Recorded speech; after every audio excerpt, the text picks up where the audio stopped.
4월 26일 수요일 민수기 18장 21절로 32절 레위인의 기업입니다. 레위인들, 그들은 특별히 하나님의 일을 위해서 구별되어진 사람들인 것이죠.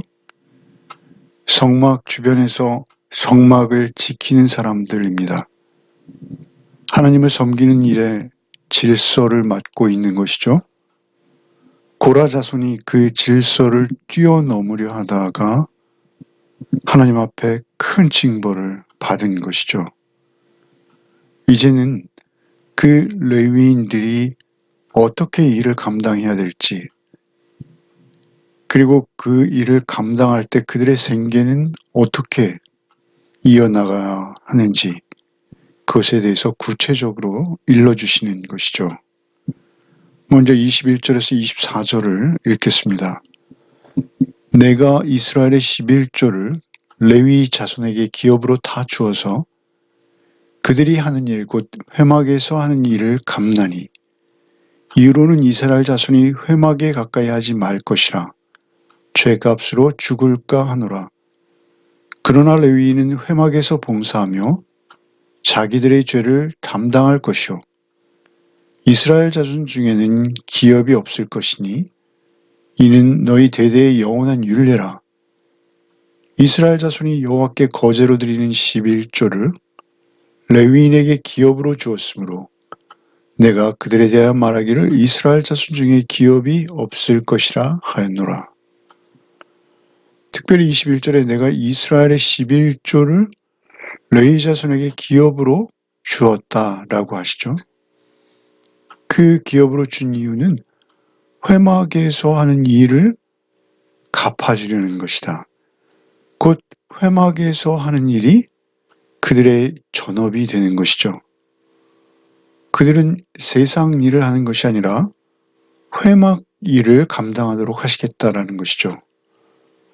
그래서 그들의 기업, 그들의 몫으로 이스라엘 전체가 드리는 11조를 그들에게 주겠다. 이렇게 하나님께 선언하시는 것이죠. 22절의 이후로 이스라엘 자손이 회막에 가까이 하지 말 것이라 죄값으로 죽을까 하노라. 이후로는 이스라엘 자손이 회막에는 가까이 하지 말라 하십니다. 왜 그렇습니까? 그것은 하나님께서 정하신 것이요. 그것을 거룩히 구별하여 그 질서를 지키게 하시는 것이죠. 회막은 특별히 그렇게 질서 있게 섬김을 받으셔야 하는 하나님의 임재를 상징하는 그러한 장소인 것이죠. 그래서 이스라엘 자손이 회막에 가까이 하지 말 것이라 죄값으로 죽을까 하노라. 우리가 잘 알고 있듯이 로마서 6장 23절 죄의 삭은 사망이라고 했습니다. 절대 거룩이신 하나님께 질서 없이 함부로 가까이 하는 것, 그것은 죽음이라는 것이죠. 하나님께 질서 없이 가까이 하는 것, 하나님을 망령되이 여기는 것, 그것은 죄의 싹이요, 그것은 사망인 것이죠. 그러면 여기서 이스라엘 자손이 회막에 가까이 하지 말 것이라 죄값으로 죽을까 하노라. 그러나 레위인은 회막에서 봉사하며 자기들의 죄를 담당할 것이요 이스라엘 자손 중에는 기업이 없을 것이니 이는 너희 대대의 영원한 율례라. 레위인은 회막에서 봉사하며 자기들의 죄를 담당할 것이요. 여기서 자기가 누구인가 라는 점이죠. 자기들의 죄를 담당한다라는 것은 레위인이 레위인의 죄를 담당한다는 것으로도 볼 수 있고요. 또한 레위인이 이스라엘의 죄를 담당한다 라고도 볼 수 있습니다. 이것은 두 가지가 다 되는 것이죠. 레위 사람들이 자신의 죄를 진다라는 의미도 있고요. 레위 사람들이 이스라엘의 죄를 진다라는 의미도 있습니다. 왜 그렇습니까? 이스라엘이 성막을 범하는 죄, 고라의 자손처럼 그렇게 질서를 깨뜨리는 하나님 앞에서의 범죄, 그것을 레위인이 방치하면 그것은 이스라엘 전체가 위험에 빠지는 것이요. 레위 사람들도 이것을 막지 못했기에 벌을 받는다라는 것입니다. 그래서 레위 사람들은 하나님과 이스라엘 사이에 일종의 완충 기능을 하면서 그 질서를 감당하는 것이죠. 그래서 학자들은 이러한 레위 사람들의 기능을 영적인 피뢰침 또는 영적인 절연체라고 합니다. 그 중간의 완충 작용을 레위인들이 감당해야 되는데 그것은 이스라엘의 영적 상태, 영적 건강에 굉장히 중요한 역할이라는 것이죠. 하나님의 임재, 곧 성막으로 인해 생기는 죄를 이스라엘 사람들이 짓지 않도록, 그러한 죄에 해당되지 않도록 이스라엘을 일깨우고 경계하며 하나님 앞에 그들이 구별된 하나님의 백성다운 삶을 살도록 하는 것, 그것에 그 레위인들은 봉사하고 헌신해야 한다라는 것이죠. 그러나 사실 이것은 봉사의 헌신이 아니라 하나님께서 일방적으로 레위인을 그렇게 정하시고 부르신 것이요. 그것에 대해서 하나님이 책임을 져주시는 것이죠. 그래서 11조를 레위인에게 기업으로 주었다. 24절에 그렇게 말씀하시죠. 이스라엘 자손이 여호와께 거제로 드리는 11조를 레위인에게 기업으로 주었으며 내가 그들에 대하여 말하기를 이스라엘 자손에 기업이 없을 것이라 하노라. 기업이 없다라는 것은 그들이 땅을 소유하지 않는다라는 것입니다. 목축을 하던 농경을 하던 당시의 1차 산업이 그들의 생계의 전적인 수단이었습니다. 누구든지 땅이 있지 않으면 생계가 위협을 받는 상황인데요. 그런데 레위인들은 48성읍에 그들이 거주하는 땅과 그들이 기르는 약간의 가축들을 가두는 땅, 그러한 땅들을 할애받도록 되어 있지 그들이 그 농경이나 가축을 전문적으로 하도록 넓은 땅을 기업으로 그렇게 받는 경우는 없다라는 것이죠. 그래서 레위는 그러한 경작하고 또 목축하는 그러한 넓은 땅을 레위인들에게 주지 않습니다. 대신에 11조를 받게 하는 것이죠. 11조는 성소의 질서가 문란해지지 않도록 하나님의 진노가 레위인들뿐만 아니라 이스라엘 전체에 임하지 않도록 하는 그 일에 그들은 최선을 다해야 한다는 것이죠. 11조의 의무를 우리는 정확히 알 필요가 있습니다. 11조. 열을 나타내는 명사예요. 유대인들에게서 열이라는 건 풍성함, 부요함이에요. 부요하다. 그래서 11조를 드리는 행위, 이것은 하나님이 부요하십니다를 고백하는 것입니다. 그래서 단순히 열 중에 하나를 드린다 이런 것이 아니고요. 나의 생명, 나의 전 존재가 하나님의 것입니다를 고백하는 것입니다. 로마서의 말씀처럼 만물이 주에게서 나오고 주로 말미암아 주께로 돌아갑니다. 라는 것을 고백하는 것이죠. 11조는 하나님께서 주신 모든 생명과 나의 생명과 전 존재 그리고 소유까지 나는 그저 하나님의 청지기입니다를 인정하는 것이죠. 성경에서 11조는 아브라함이 최초의 멜기세덱에게 11조를 하죠. 창세기 14장 이 일이죠. 그것은 무엇입니까? 내가 이 승리, 이 전쟁에서의 승리는 전적으로 하나님의 몫입니다. 제가 차지하지 않겠나이다 라는 것이죠. 11조는 이어서 야곱에게서도 보여지죠. 창세기 28장에 나오죠. 그렇게 하나님께로부터 비롯되었고 하나님께 돌려드리는 그것이 성도의 마땅한 의무이죠. 그리고 11조 자체가 하나님께서 비롯되게 하시는 것입니다.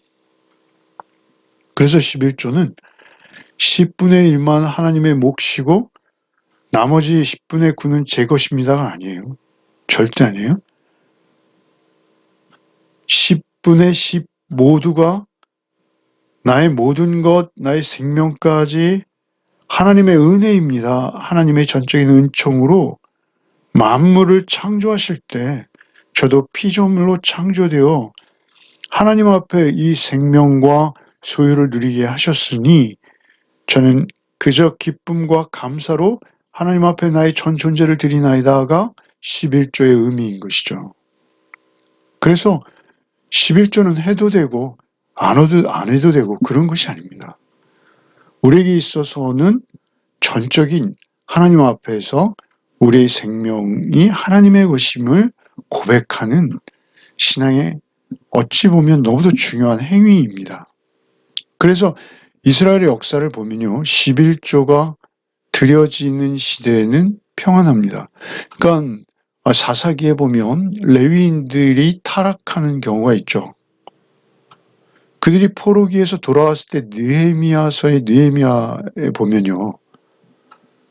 느헤미야가 11조 제도를 회복시키죠. 그래서 레위인들에게 즐거움으로 그 일들을 맡겨요. 그런데 그것이 느헤미야 12장 일인데 13장에 민장들을 느헤미야가 꾸짖는 일이 생겨요. 그것은 무엇이냐면 11조가 제대로 되지 않아서 레위 사람들이 다 도망가 버린 것입니다. 그래서 레위 사람들을 다시 불러 모아서 제자리에 세울 수 있도록 민장들을 꾸짖는 것이죠.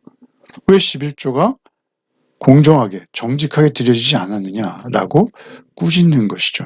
그러니까 하나님의 공동체 안에서 하나님의 일들을 감당하며 교회가 질서 있게 이렇게 서가는 것 굉장히 중요한 일입니다. 그래서 그 일들을 하나님께서 이러한 질서 속에서 정해 놓으신 것이죠. 신약에서도 마찬가지입니다. 신약에서도 베드로 사도나 바울 사도의 말씀들을 통해서 이러한 사역자들에게 마땅히 그들이 사역에 전념할 수 있도록 그렇게 하는 것들이 이제 보여지는 것이죠. 25절부터 29절까지 읽겠습니다.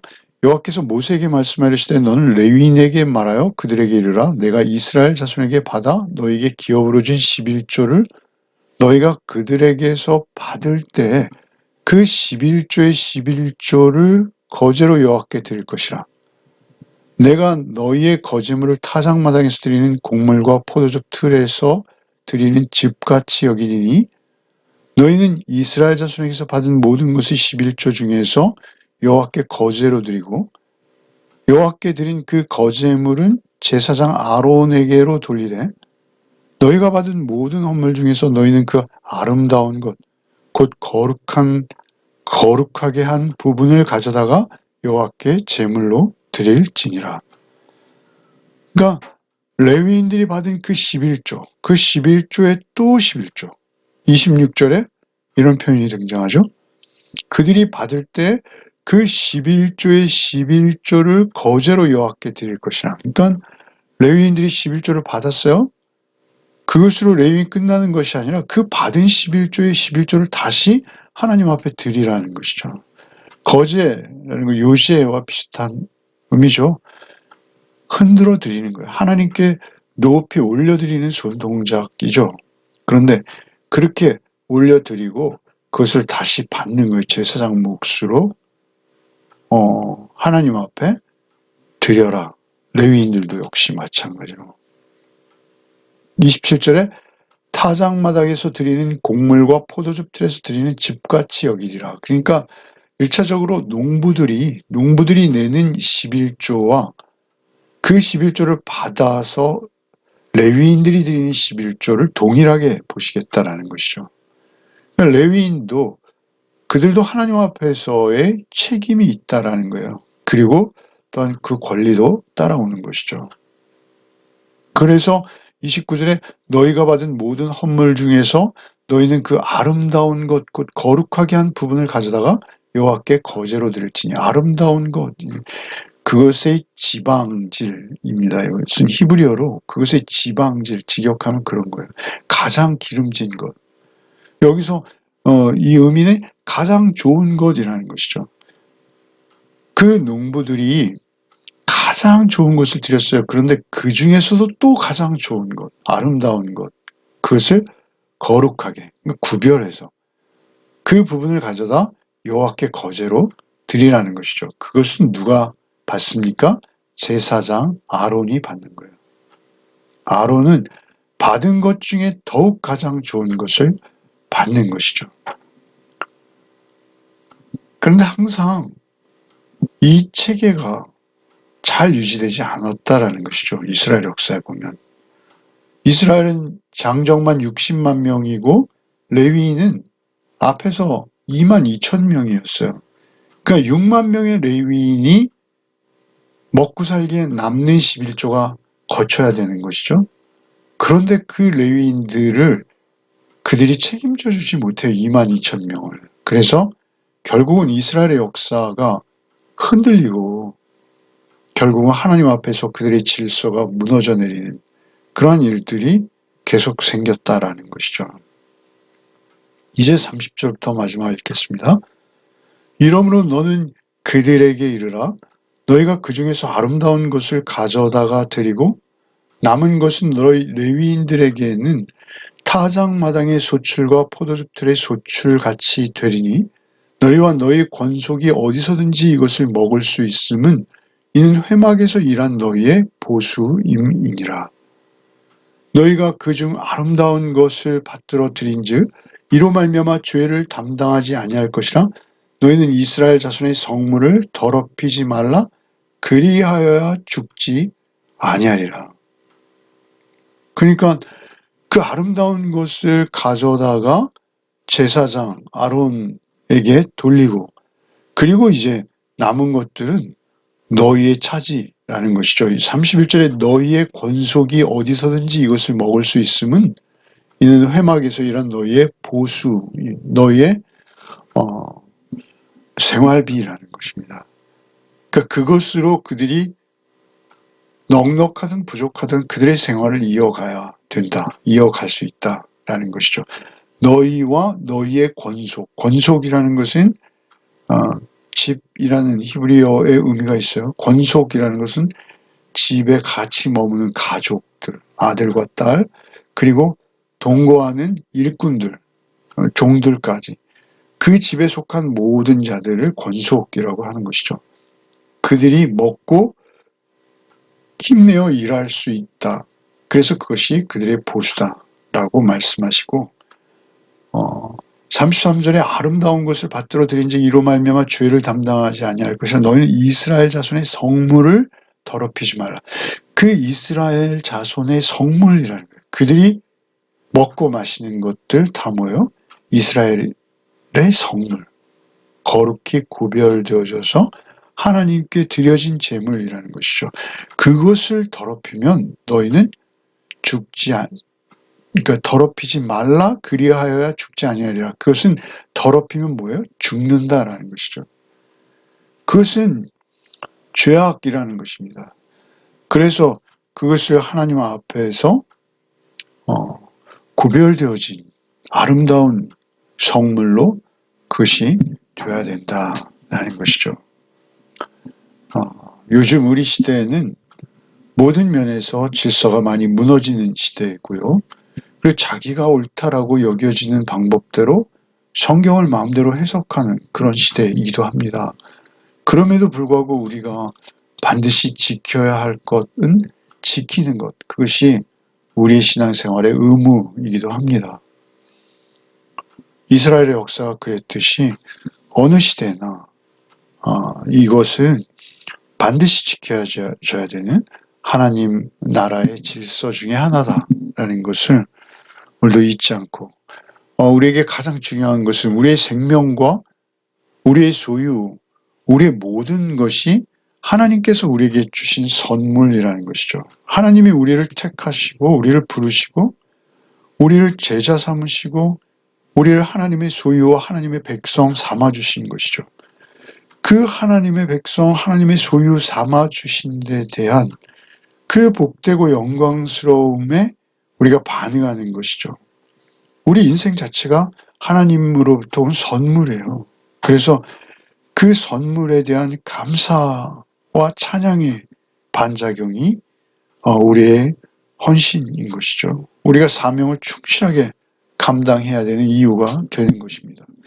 오늘 하루의 삶도 우리의 드리는 예물의 11조가 아니라 우리의 삶 전체가 하나님의 것인 것을 인정하고 하나님 앞에서 우리의 시간과 우리의 생명을 하나님 나라에 구별되어진 성도, 백성답게 살아내는 복이 저와 여러분에게 있기를 바랍니다. 기도하시겠습니다. 주님, 감사합니다. 주께서 이 모든 것을 주셨음에 감사합니다. 어느 것 하나 예외 없이 빠짐없이 오직 주께로부터 말미암았음을 잊지 않게 하여 주시옵소서. 우리의 집, 우리의 자녀, 우리의 소유, 우리가 지금 이 순간 숨쉬고 먹고 마실 수 있는 이런 모든 환경이 오직 하나님 한 분만으로 말미암은 것을 절대 잊지 아니하는 우리의 하루하루의 삶이 되게 하여 주시옵소서. 주께서 부르시는 그날까지 오직 하나님의 절대 주권과 임재 안에 살아가는 복된 우리의 삶이 되게 하여 주옵소서. 예수 그리스도 이름 받들어 기도하옵나이다. 아멘.